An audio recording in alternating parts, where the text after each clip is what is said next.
Thank you, Drew. Can everyone hear okay? Is that volume level good? It's always nice to come back to California. As Drew mentioned, I did my PhD at Berkeley and have been wandering in different positions to Ohio State and then the University of Colorado, and now I'm in Oklahoma. But I always feel at home when I come back to California. It's also nice to be in a small liberal arts school like Pomona. I did my undergraduate at Middlebury College, and I just had to enter this building, and I felt very much like I was back at Middlebury. The talk I'm going to give today, and this is really a wonderful turnout, and it appears from looking at it to be a very diverse group. So I really hope to try to limit my comments, which is no easy matter for an academic, so that we can have plenty of time for Q&A, because actually this project, the talk that I'm going to give today is based on a project that is ongoing. In fact, the data that we collected has ended up being rather perplexing, and there are some real questions that have come out of it that we're still wrestling with, and in fact, I'm currently designing an experiment to try to resolve some of the issues that the initial survey didn't answer. And so I'm very interested in getting your ideas, so I hope to leave plenty of time for Q&A. So what is our timing situation? Maybe I'll try to stop talking around 5 o'clock. When does this end? It's flexible. Till the last person leaves. Fair enough. Okay. Well, we all had a lot of sports in August. Great month, great Olympics. Those of you who like sports, there was a lot to watch on TV.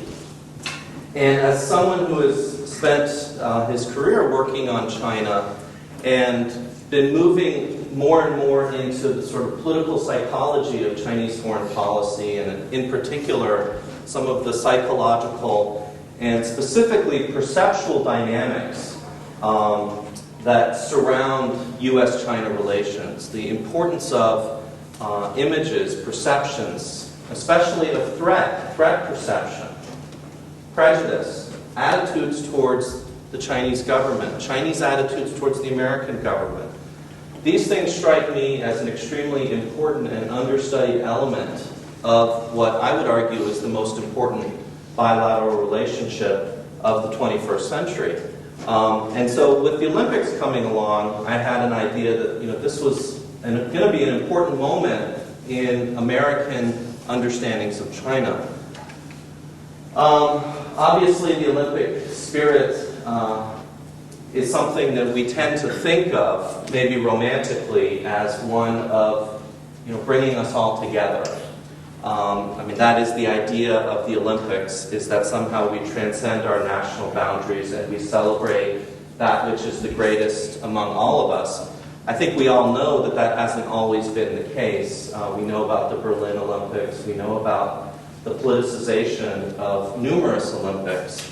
So Olympics have not always lived up to that Olympic ideal, but it nonetheless does exist. The opening ceremonies were truly spectacular, and I think that spectacle is sort of a theme, sort of magnificence, size. Everything was big, grandiose. Everyone who went to Beijing landed in the new terminal of the Beijing airport, which is an absolutely massive and overwhelming structure. Clearly a desire to impress. The Bird's Nest, an absolutely spectacular facility. The opening ceremonies were incredibly impressive, technologically advanced. This gorgeous, I don't know what that was called, the skirt around the top lip of the Bird's Nest, where they were constantly projecting images, very high-tech, beautifully choreographed. The whole thing was gorgeous. And clearly this was a theme, showing off China's accomplishments over the last 30 years of reform and opening. And yet there was another theme, and it was this kind of cutesy theme. Very cutesy. There was a lot of lovey-dovey. Beijing welcomes you. Beijing 欢迎你. 北北京京欢欢迎迎你.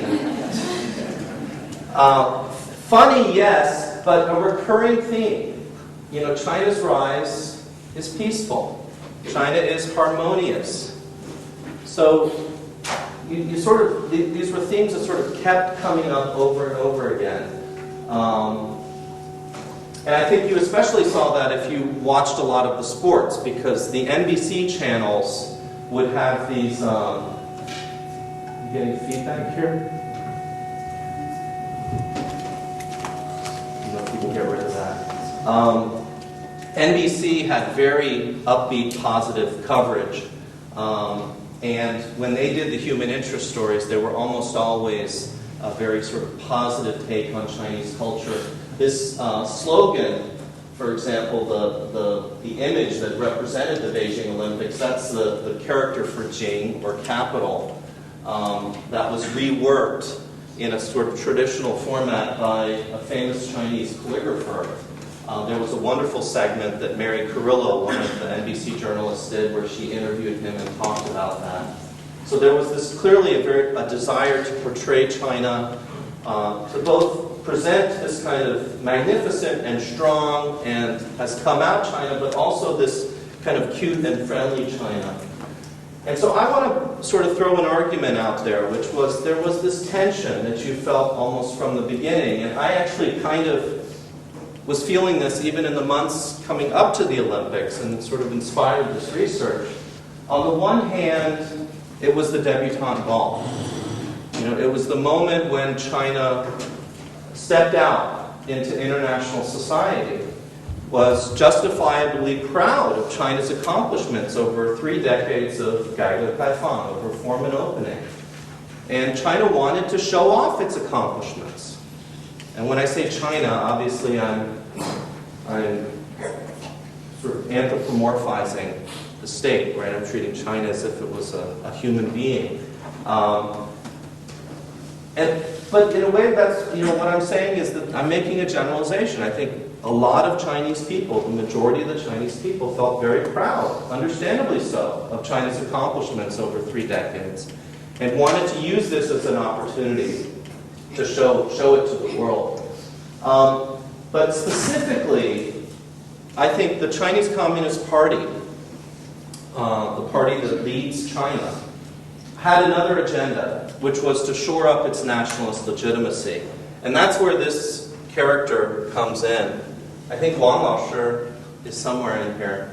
Professor Wang, where is she? She was here earlier. Did she leave? Oh, there she is. I'm no professor. Oh, you're not? Are you also seeing Wang? Oh, you're lecturer Wang. Yeah. Okay, Wang Jiaoshou. Wang Jiaoshou. Professor Wang, who teaches, or lecturer Wang, who teaches Chinese here at Pomona, has one of the big surnames in China, Wang, which literally means king or emperor. The tie, to get back to Drew's theme for this 2-year series of, earth. I'm just taking the earth part. This is heaven, this is earth, and this is man. Each of the horizontal lines in the character Wang symbolizes one of these 3 levels. Man exists between heaven and earth. And the emperor or sovereign is literally supposed to be this vertical line. It is the duty of the emperor to keep the realms of heaven and earth in line. What happens when you have a massive earthquake in Sichuan? All of a sudden the realms of heaven and earth are not lined up. And this is where the literati can traditionally step in and say that the emperor is not doing his duty of upholding the mandate of heaven. And that anytime heaven and earth are out of whack, it's evidence that the state is not doing its job. So many of you may have been aware of the tragedy of the Sichuan earthquake, but may not have understood the political significance of that event in the Chinese context. The same point about the sort of responsibility of the state towards keeping the affairs of heaven and earth in line is sort of similar to the point that I want to make here about legitimacy. In the West, we tend to think that in authoritarian systems, popular opinion doesn't matter. I want to argue against that. I believe that even in an authoritarian system like China's, popular opinion does matter. And it will hold the state accountable when it doesn't live up to its claims, whether they're nationalist claims or other kinds of claims. In this case, the state sought to utilize its handling of the Beijing Olympics as a way to shore up its nationalist legitimacy before a nationalist public. So definitely the games were about stepping out into the world and showing the world what the Chinese people had accomplished under the leadership of the Chinese Communist Party. But it was also a story between the Chinese Communist Party and the Chinese people. The Communist Party saying, look what a wonderful games we put on. And look how we gained face for China in front of international publics. And I think you really see that desire to sort of show Chinese strength and accomplishment in the image of the 2008 drummers during the opening ceremonies. Now, many of you may also have heard that in the last day of rehearsals, they were told, and don't forget to smile. Because there was concern that these PLA drummers were going to be too intimidating for Western audiences. And then maybe Westerners might get a little bit afraid.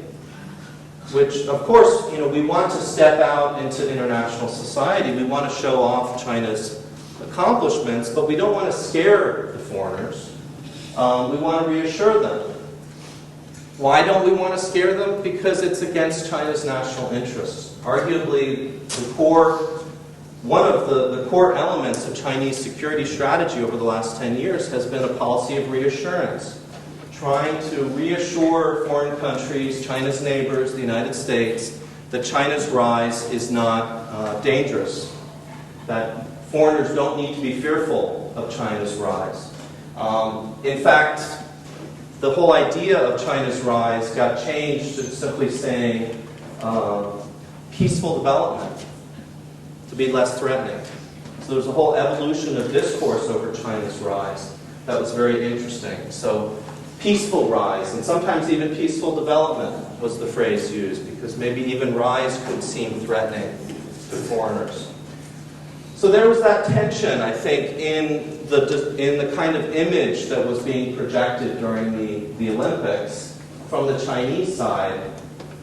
And you saw that particularly, this kind of desire to somehow control the ways that foreigners perceive and view China. There was this one moment during the opening ceremonies, I don't know if you all were watching, but they rolled out this massive scroll across the center of the Olympic Stadium.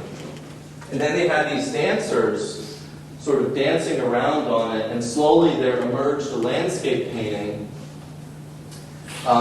Finally, in the end, it was very interesting. So there was this landscape painting, the greatness of China, China's tradition of beautiful landscape painting. And then there was the smiley face in the corner. I couldn't find the picture where the smiley face sun was done, but it was sort of a childish smiley face sun, like my 3-year-old daughter might draw. So it was very interesting, and I haven't been able to find any further documentation on this, but the NBC announcers, when this was being shown, talked about how they must have had some kind of press release from the Beijing Olympic Committee or something, that supposedly the blank scroll and the drawing on it represented the desire of the Olympic Committee to sort of rewrite misconceptions that foreigners have about China, to create a new image of China for the outside world. And so clearly it was a beautiful, a great China, this landscape with a smiley face. That was the image that was being portrayed. Okay, so my question, though, is, well, what was the actual image that was left with Americans after this 2 weeks of intense China-ness during the Beijing Olympics? Was it going to be a negative image, as we so often see in American discourse on China? China as the dragon, right? And there was plenty in the opening ceremonies that you could harp on if you wanted to, if you wanted to have this result. when I saw the goose stepping, I was like, oh no, what are they doing? Don't they know how a Western audience is going to look at this? And the martial arts, it was great, but the numbers. So fearful for an American coming from a tradition of individualism and our kind of irrational fear of totalitarianism and the loss of the individual in the group. I mean, nothing is more scary to an American than an image of that many people lined up. And then, of course, you can always frame a soldier in your picture somehow, and some Western journalists did that up at the top. So was that going to be the image? Was that going to be the effect of 2 weeks of Olympic coverage on American attitudes towards China? Or would the billions of dollars that the Chinese government invested pay off? Would they leave the West with this, wow, China is growing, it's modernizing, it's efficient, but it's still cute and lovely and I don't need to be worried? Is that the impression that Americans would come away with? So, where do we go to answer that question?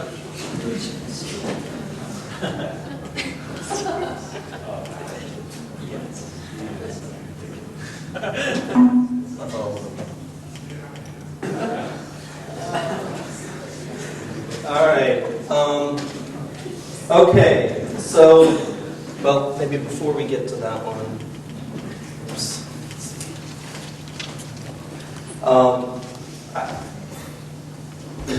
One of my favorite Daily Show little episodes ever, because this is the area that I work in, and it rings so true. I mean, in the China field, people in foreign policy studies, or should we pursue containment or should we engage China? Why don't we do con-engagement? It's almost identical to this, authoritasm or the benevolent overlords.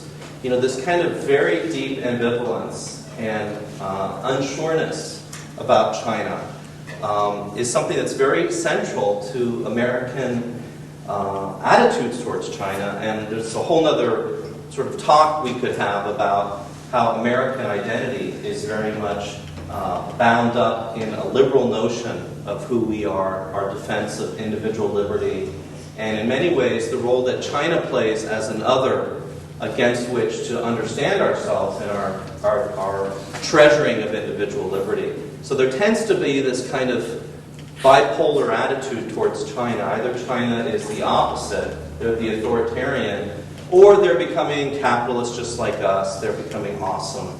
So there's this very fundamental ambivalence. And what we decided to do in order to try to get something more concrete than just Jon Stewart, which is the usual kind of text that I interpret, I've actually sort of gone over to the dark side of mathematics, and I've started to do survey work and statistical work, and so this is the boring part of the talk, in which I introduce the actual research. What I decided to do was do a survey of OU faculty, students, and staff the first week of August prior to the opening of the Beijing Olympics. And believe it or not, we got over 2,500 students, faculty, and staff to complete an online survey in exchange for raffle opportunity to win what? Huh? Tickets, football tickets, absolutely. You think like a professor. That's absolutely right. And we did a second survey, basically asking a lot of the same questions 3 weeks later, right after the Olympics were over. And so this was a longitudinal design. What we would do is compare attitudes before and after the Olympics based on this survey of OU students, faculty, and staff that had agreed to do this online survey in exchange for an opportunity for a raffle for football tickets. This is sort of the profile of the final sample. We had over 1,100 people who took both surveys. And it was a pretty balanced group in terms of men and women. By some freak of chance, there were exactly the same number of Republicans and Democrats. There was a pretty good variety of age because there were a lot of faculty and staff that participated. It was an overwhelmingly white survey. But again, we were interested primarily in American attitudes. So we, for example, only included U.S. citizens, and we did not include Chinese Americans either. Okay. So to give you a little bit of a sense of what an online survey looks like, and to show you what I think is one of the more elegant and interesting findings from this survey, we had 4 statements first about the Chinese people, and then about the Chinese government, with the same 4 adjectives in each case. And the respondents had to rate them on a 1 to 7 scale, from strongly disagree to strongly agree. And we decided that we would have negative, this is an arbitrary decision, but negative attitudes would be higher numbers. So all the positive things, friendly, trustworthy, would be reverse coded, right? So if someone answered 1, you would do 8 minus 1 and they would have a 7 if it was a positive one. So this ended up being called the prejudice scale. Okay, so a higher number indicated higher prejudice, and this was attitudes towards the government, which we called neg-gov. That was that scale. Now, we also mixed in a bunch of questions that sought to tap threat perception and foreign policy preferences. That, again, we put negative attitudes as the higher numbers, so the foreign policy preferences scale is called a containment scale. So the 3 that were contained would be, the best way to deal with China is to build up our military to counter Chinese power. The U.S. government should engage China through an active diplomacy. That would be reverse coded. Our government should adopt a friendlier foreign policy towards China, reverse coded. The top 2 ones are threat items. So the top one would be a military threat. The second one would be China's system of government is a threat to the American way of life, kind of a symbolic threat to American values, American democracy. But then we were curious to try, first, those were the dependent variables, so the things we measured twice, in order to see was there change in these attitudes towards China in just this short 3-week period. Would we find anything with just a 3-week span between them? But then we thought, well, if we do find something, can we explain it? What will account for it? So we asked a bunch of questions about how much Olympics did you watch? Or how much non-sports political coverage of China did you read in the newspapers? Or did you watch Jon Stewart? Did you watch Fox News? We asked a lot of exposure. So this is coming out of the communication studies literature. Was it exposure to the media, basically, during this period that is what impacted any change in attitudes? We also had scales that measured ideology, things like liberal conservative, or more sophisticated scales of what's called authoritarianism, right-wing authoritarianism, social dominance orientation. These are common scales used in personality psychology. They're individual difference variables. We also even did the classic, the Big 5 personality scale. So is it that certain personality types would be more susceptible to the exposure effects, for example? Would someone who is high in openness, their personality is high in openness, be more likely to have changing attitudes than someone who is low in openness? So those were the kinds of questions that we asked, and I didn't give you the whole thing, I just gave you a few there. This is the kind of first cut at the raw data, focusing only on, actually let's go back here a second.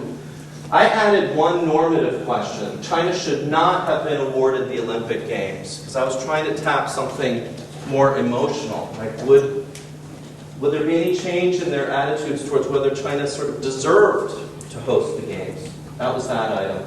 So these are the 4 sort of core China-related dependent variables or things that we wanted to study. So prejudice was that attitudes towards the people, negative attitudes towards the government, contained were foreign policy preferences, and the Olympics item. And really all you have to look at is these numbers for time 1 and time 2 are before and after numbers.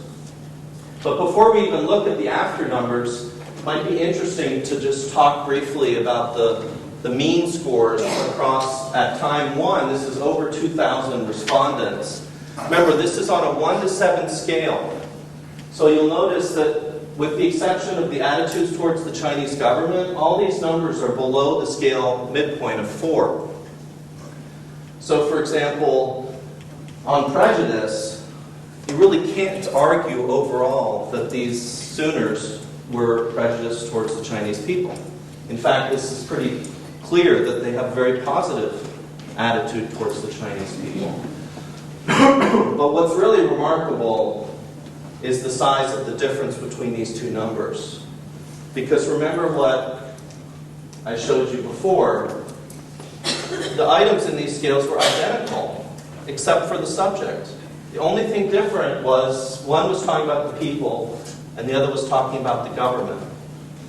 But our respondents agreed with this, tended to agree with the dishonest ones here, but not up there. So you cannot say that Oklahomans have a negative attitude towards the Chinese people. They have a very positive attitude. But they do have a somewhat negative, remember 4 is the midpoint, somewhat negative attitude towards the Chinese government. Even that's not extreme. I mean, it's not a 6, a 5 or a 6. So, this is almost ambivalent to slightly negative about the Chinese government, but really quite positive about the Chinese people.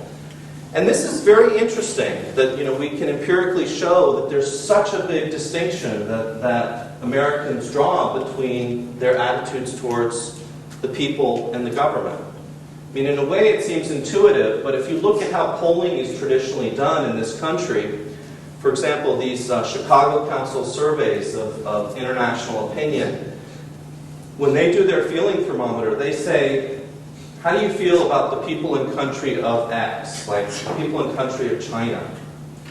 And so they conflate those ideas. And in fact, what this research shows, and I've had this finding in previous research, is that these ideas are actually quite different.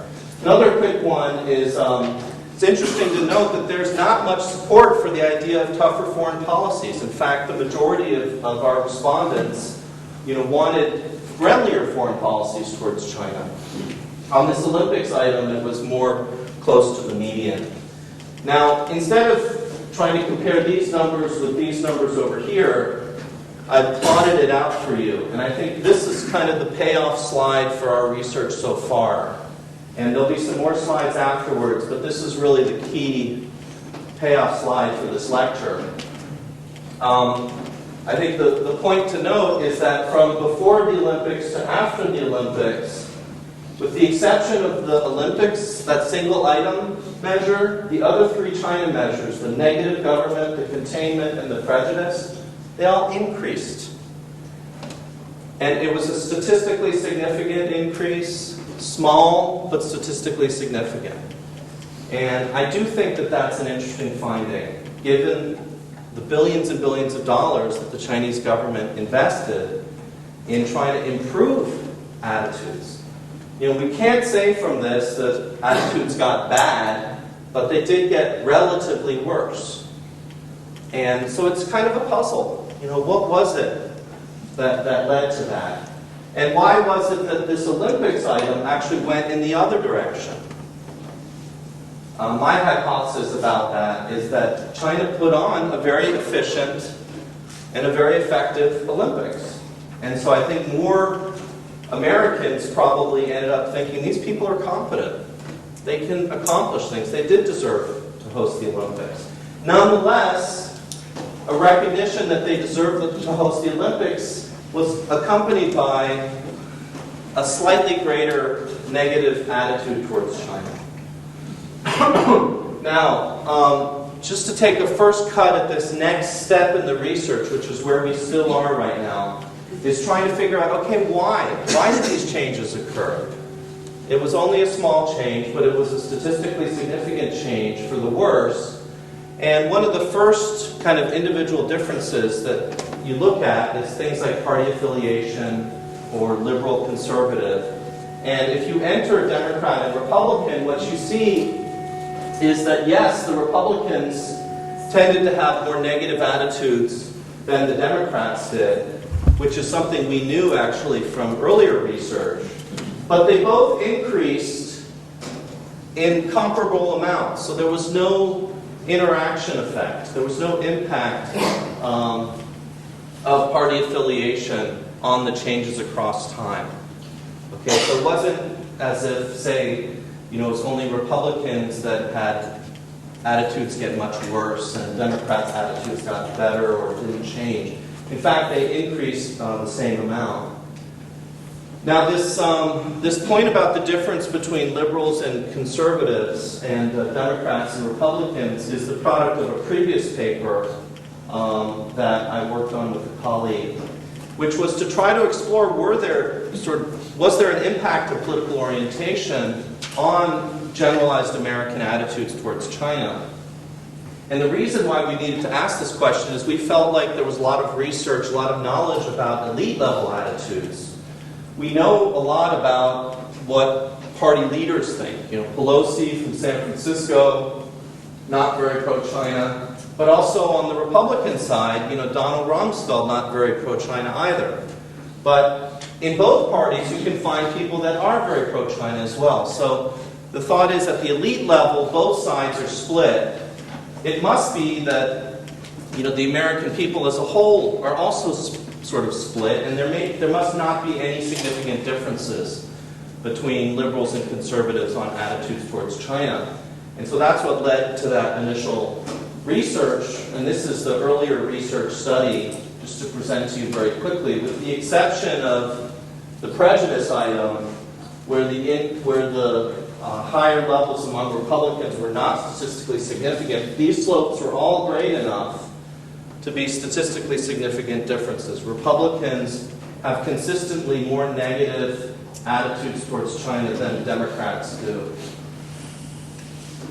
And this is not looking at Democrat versus Republican, but looking at a measure of what we call conservatism. It was basically a 1 to 7 scale of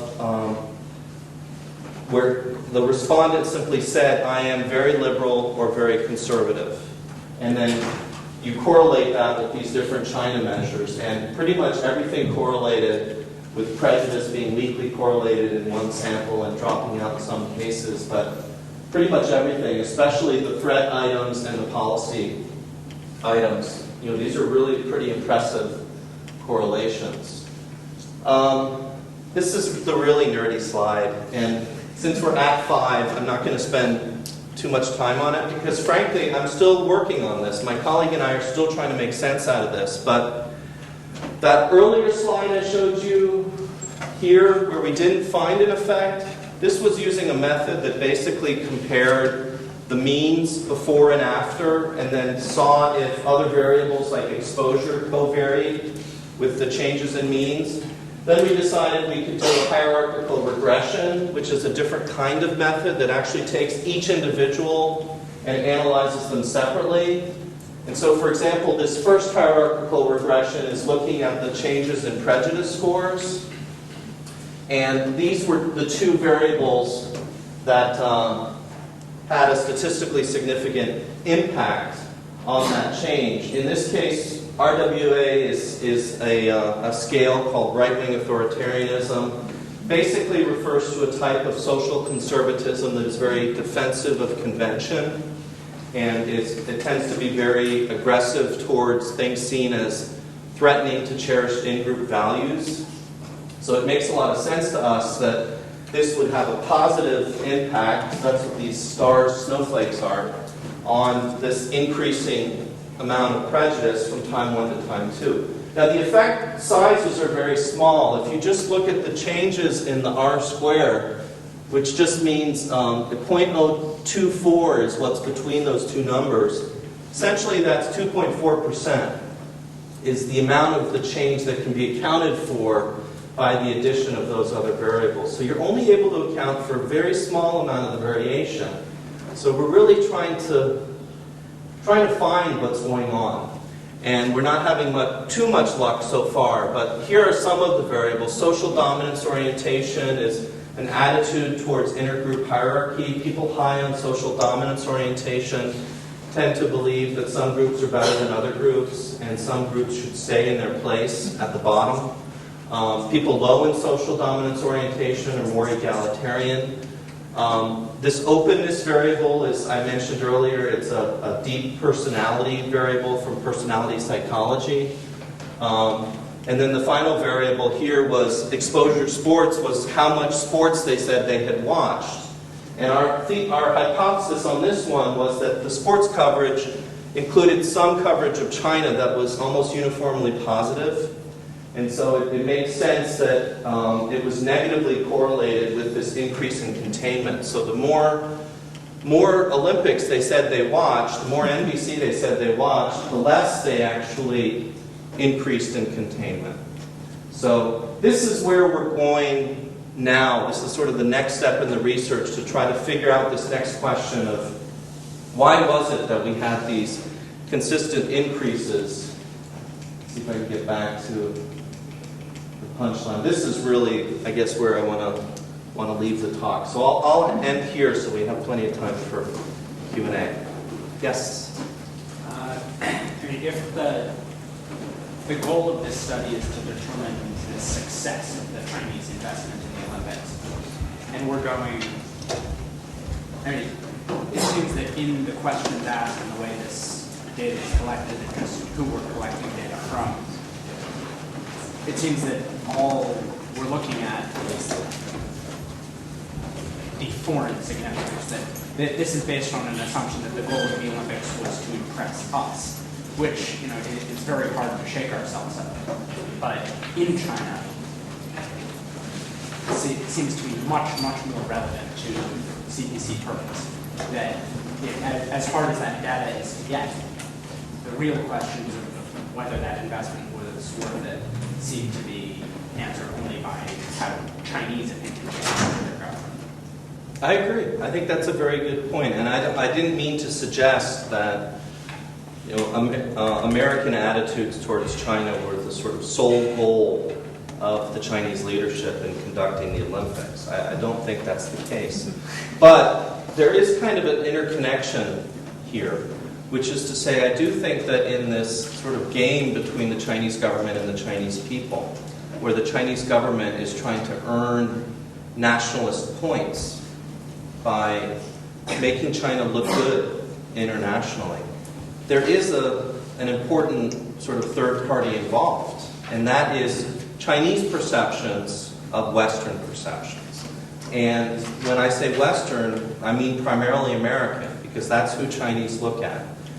If there's anything that angers a Chinese nationalist, it's not some controversy because Li Peng said something bad or something bad happened in China. The target of the ire is the New York Times or the Wall Street Journal. It's the Western eye that has talked about it. So that's kind of getting off a little to the side, but the point I want to make in response here is that this legitimacy dynamic between the Chinese state and the Chinese people involves the Western gaze. Because in essence, what the Chinese state is saying, look, we staged a successful Olympics that all the world watched and admired. And the question is, do the Chinese people accept that claim? Do they buy it? Do they think that the Americans watched and were impressed? And if they don't, then the Chinese state loses. Now, I think the Chinese state did win overall, because I think overall the Chinese people did feel that the Chinese state put on a good Olympics, and overall, there wasn't all the bad stuff that there was during the lead up to the Olympics, during the Olympic torch relay, all those massive protests. You didn't have massive protests in Beijing during the Olympics. You didn't have massive other events going on during the Olympics. In fact, you even had the convenience of an invasion of Georgia to, have another bad guy. That really helped the Chinese leadership because it took the Western gaze a little bit off when it came to politics.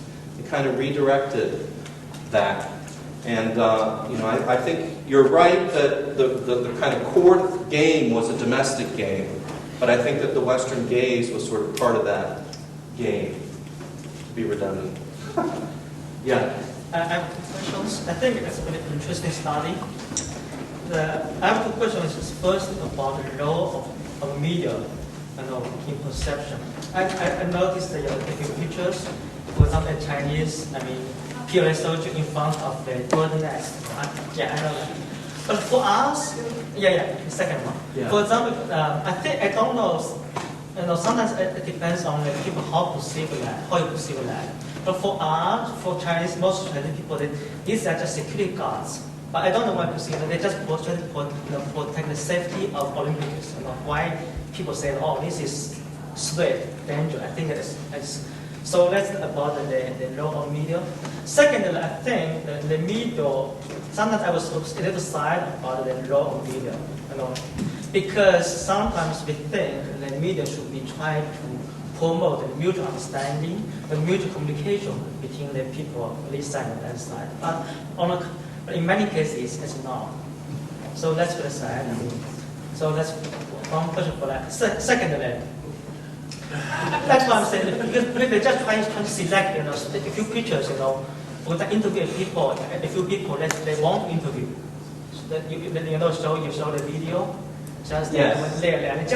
because they want to see this one, so they just select this one. That's for us. I think it's just so the sampling is not, it's just convenient. Some and select, but what they want to see, what they want to project. So because I've stayed here for America for 7 to 8 years, I was sad someone watched the community. Not many. Some TVs. I'm just feeling very sad on that. They are not, promote understanding. Second, about your data. First of thing, because you use the OU sample, right? Yeah. Student and faculties. So I think. And staff. Okay. And staff. So my question is, to what degree you think it's the representative of the U.S. sample? Okay, good. All right, well, the answer to the first question is this picture. I only partially am flippant here, because I do think that this picture is incredibly powerful in the American imagination, and it really is very much linked up with your point about that picture of the PLA soldier in front of the bird's nest. Why does this photographer, who probably, I don't know who it was, but probably never been to China before, why does he decide to take the picture that way? There are a million pictures he could take in Beijing, even standing in one place. He could wait till the little guard moves out of the way, or he could move 2 feet over and take the picture. Why does he take the picture that way? It's because he's an American. And because this is how he sees China. But you see, there's both positive and negative in here. I call this, the tanks are what I call the reductionist view of Chinese politics. Chinese politics is 1.3 billion guns pointing at the heads of 1.3 billion Chinese, 24 hours a day, 7 days a week. That's how a lot of Americans understand authoritarianism. They literally think that this is King George, tyranny, this is everything we fought against, this is everything we're afraid of, this is Pink Floyd's The Wall, this is George Orwell's 1984, this is Chinese politics is brute force, and this is why I have to put Wang up on the board and try to make the argument that, popular opinion does matter, even in an authoritarian government like China's. But this tends to be the view. China, it's that Rob Riggle with the red dot on his head. Literally, there's that image that a lot of Americans have of China. And if you've been to China and you've seen the liberties that Chinese people have after 30 years of reform and opening, the cultural liberties, the social liberties, the economic liberties, and even, relatively speaking, the political liberties. It's remarkable change, and yet it's very hard for Americans to grasp. There's this kind of psychological disconnect, because we have this image of Chinese politics, and yet we have this image of the Chinese people. This is our hero. This is our John Wayne. This is the Lone Ranger. We have tremendous admiration for the willingness of an individual to stand up to power and to brute force. And I really believe that this is what kind of holds us together as Americans, this fierce individual embrace of freedom. And it's something that the liberals and the conservatives, the Democrats and Republicans hold in common. And yet there are differences between liberals and conservatives in the ways they view China. And that's where I'm going now and trying to figure out. So that's kind of I completely agree. I mean, when I'm studying the media, I'm studying decisions that people are making. The journalists, the photographers, what to shoot, the journalists, what to write about, the editors back in New York, what are they going to print, what aren't they going to print. Those are all choices, and those choices are reflective of a variety of agendas, many of them hidden because they're just about identity. They're about who we are as Americans, and therefore, do we embrace a China that is becoming wonderful and capitalist just like us, or do we fear China because it's still, an authoritarian menace? That's literally almost the state of American discourse on China. And it's dangerous that Americans have such an ambivalent view of such an important country. And really, as you can tell from my tone of voice, this is why I'm in this game. This is why I've taken 3 stats courses in the last 2 years. I'm trying to get a grip on what's going on here psychologically with the ways Americans understand China. And I think this kind of work is equally important on the Chinese side. Chinese do not understand American liberalism, and they understand everything America does through the prism of the Beijing and the century of humiliation and the idea of America as another imperialist power that is bullying China. America only cares about Taiwan and Tibet because it wants to keep China down. That's a natural egoism that all states have. Everyone thinks that everyone else's actions are, have to do with themselves. But there's also some history and psychology that impacts the ways that Chinese understand the United States, and that's something I'm interested in studying as well. Quickly on your second point, you're absolutely right, not a national sample. We don't claim it's a national sample. And that's why, when I look at the absolute figures, the absolute levels, I wouldn't claim, for example, that a national sample would come up with 2.58. A national sample might be, 3.02. I don't know. But I feel more comfortable about the relative numbers in this kind of a survey, because this was a large end survey with a very diverse sample. So I feel extremely confident that you find just about any sample you want in this country, and you're going to get higher scores on NegGov and lower scores on prejudice. And I also feel pretty confident about the change across time. What would be different between Oklahomans and any other Americans watching the Olympics? So I think the issue of, this issue of the representative sample is an important issue, but it's a more serious issue, I believe, when it comes to talking about absolute levels, and it's less of a powerful criticism when what you're talking about is relative or changes, and that's what we're really primarily interested in. So I hope that our work will survive